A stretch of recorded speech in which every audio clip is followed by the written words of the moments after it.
Saudara, saat ini saya sedang mengikuti giat pelayanan masyarakat yang dilakukan oleh TNI Angkatan Darat. Nah, memang saat ini yang menjadi concern dari TNI Angkatan Darat diantaranya adalah ketahanan pangan masyarakat dan juga kebutuhan masyarakat akan air bersih. Untuk itu sejumlah program digulirkan oleh TNI Angkatan Darat untuk membantu masyarakat dalam memenuhi kebutuhan akan air bersih seperti program Manunggal Air. Tidak hanya itu, seperti yang menjadi lokasi saat saya berada sekarang ini, yaitu gudang ketahanan pangan dari TNI AD menjadi salah satu program dari TNI AD untuk membantu masyarakat mencapai ketahanan pangan. Dan tidak hanya itu juga, saudara, karena saat ini sedang berlangsung bakti sosial di daerah Neglasari, Sukabumi. Dan seperti apa kegiatannya sudah bersama saya, Kepala Staf TNI Angkatan Darat Jenderal TNI Maruli Simanjuntak. Ya. Halo Pak, selamat pagi. Selamat pagi. Pak, saya manggilnya Pak Kasat atau Pak Maruli nih? Maruli boleh. Oh, Pak Maruli. Yeah. Pak Maruli, kan kelihatannya hari ini nih tampak masyarakat hadir ramai sekali di gudang ketahanan pangan milik TNI AD ini. Nah, hari ini tuh ada kegiatan apa sih Pak hari ini?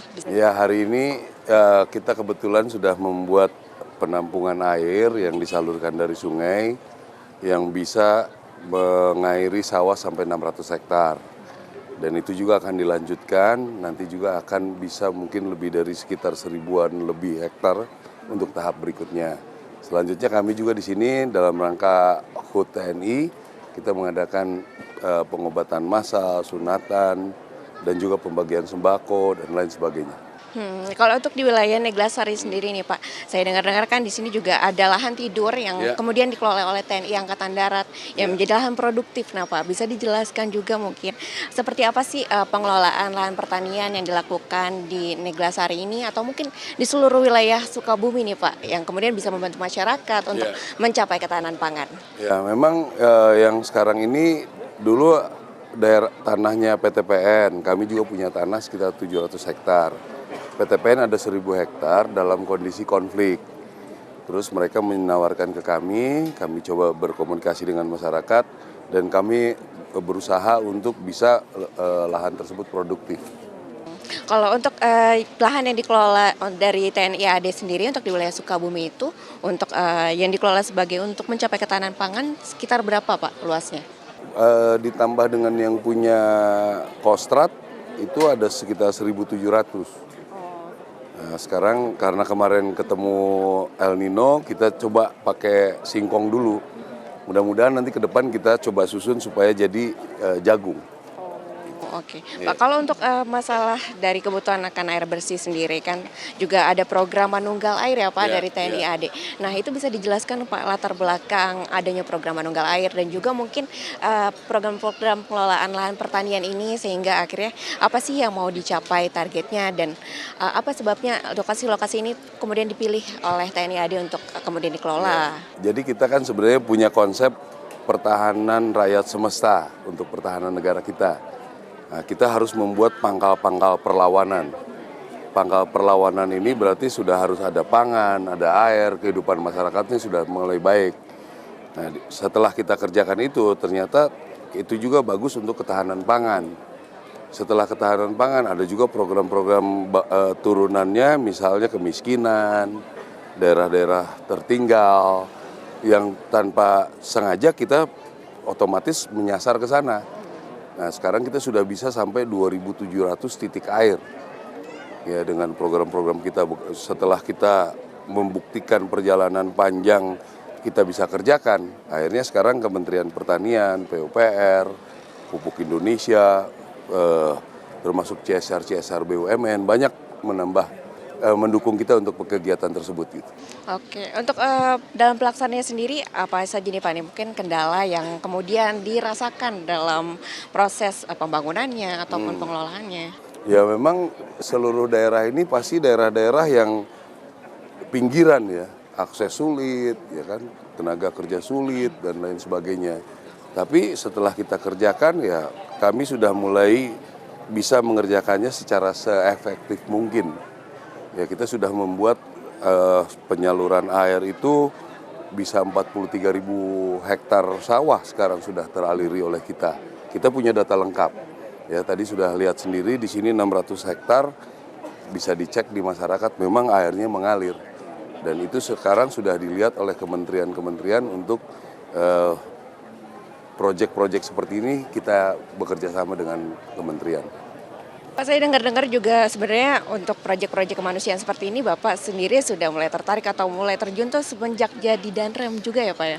Itu Ya. bisa Ya sebetulnya tentara kita memang dari sejak dulu sudah mengerjakan. Peningkatan-peningkatan inilah yang membuat sekarang kita bisa bekerja semakin efektif. Nah sekarang kalau sudah ketemu bagaimana mengerjakannya yang efektif, kita akan lebih banyak lagi nanti di tahun depan. Kemarin kita mengakses ke tempat tersebut, survei kan memerlukan waktu lama. Sekarang kita harus mengerjakannya secara masif. Semua tempat mencoba mensurvei, akhirnya melaporkan.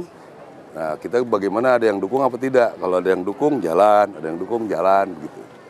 Kalau untuk di lahan yang dikelola TNI AD sendiri Pak, boleh dijelaskan juga mungkin sistemnya seperti apa sih? Apakah awalnya ini lahan yang tidur yang tidak terpakai, kemudian habis itu mungkin masyarakat diajak untuk bersama-sama mengelola lahan ini kemudian bisa menghasilkan dan seperti apa nih? Saya dengar soal juga ada gudang ketahanan pangan yang kemudian akan jadi hasil yang akan dibagi dengan masyarakat. Ya, memang lahan ini kan bekas kebun karet dulu, sudah belasan tahun ditinggalkan, sudah lahan tidur.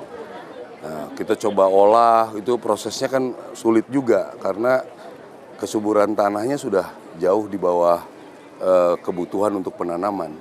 Kita coba olah, kita ajak dengan masyarakat, gimana mau bekerja, dan komunikasi dengan masyarakat juga tidak mudah.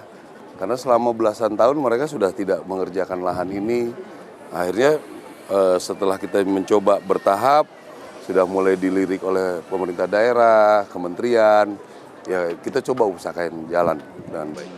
Oke, kalau untuk respon masyarakat nih Pak setelah akhirnya programnya berjalan, kemudian bisa menghasilkan berbagai hasil pangan ya Pak dan hasil panen.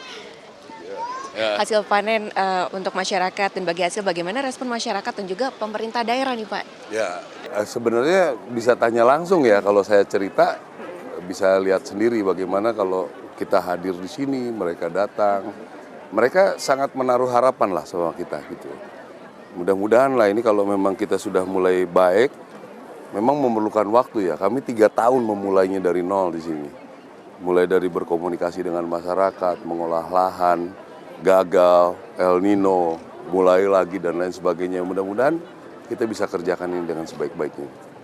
Kalau untuk targetnya sendiri Pak ke depan, apakah masih ada yang mau dibuka kembali untuk sumber-sumber daya airnya atau? Masih banyak, masih sangat banyak ya. Jadi kita juga di Jawa Tengah banyak.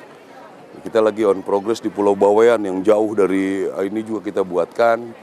Ya kami selama ada yang bisa mendukung ya kami kerjakan. Karena ya mengerjakan hal seperti ini kan memerlukan tenaga, waktu, daerah-daerah yang terpencil. Itu yang membuat kita memerlukan waktu dan energi yang cukup banyak. Pak, untuk kegiatan hari ini sendiri di gudang ketahanan pangan TNI AD ini akan ada kegiatan bakti sosial ya Pak ya. Dan juga tadi pagi Bapak juga sudah meresmikan Damparit. Nah, apakah ini menjadi bagian nih Pak dari dalam rangka menyambut ulang tahun TNI yang ke-79 5 Oktober nanti? Ya, kalau pembuatan Damparit ini kan terus kita berjalan ya di seluruh Indonesia.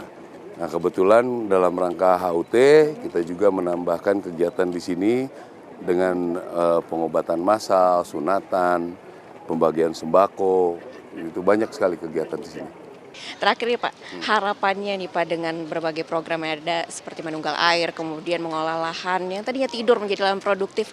Apa sih harapan terbesar Bapak nih dari program-program ini kepada masyarakat? Ya, ini kan saya perlu ini sebagai bukti bahwa daerah manapun kita bisa kerjakan. Itu, tapi memerlukan etos yang luar biasa, ya kan, waktu, pikiran. Kalau itu bisa dikerjakan dalam waktu sekian tahun, masyarakat itu akan bisa hidup lebih baik lagi nanti dari sebelum-sebelumnya. Berarti harapannya juga masyarakat bisa hidup lebih baik lagi, merasakan manfaat dari berbagai program dari TNI AD. Terima kasih banyak Bapak, selamat bertugas kembali, sukses untuk berbagai programnya ke depan. Terima kasih. Demikian saudara, tadi program-program yang telah dilakukan oleh TNI AD di wilayah Sukabumi. Claudia Carla, Roy Ilman melaporkan Kompas TV, Sukabumi. Di antara banyak sumber informasi, kami layak dipercaya. Karena kami menggali lebih dalam, berpihak pada kebenaran, berpegang pada data dan fakta, agar layak Anda jadikan referensi. Kompas TV, independen, terpercaya.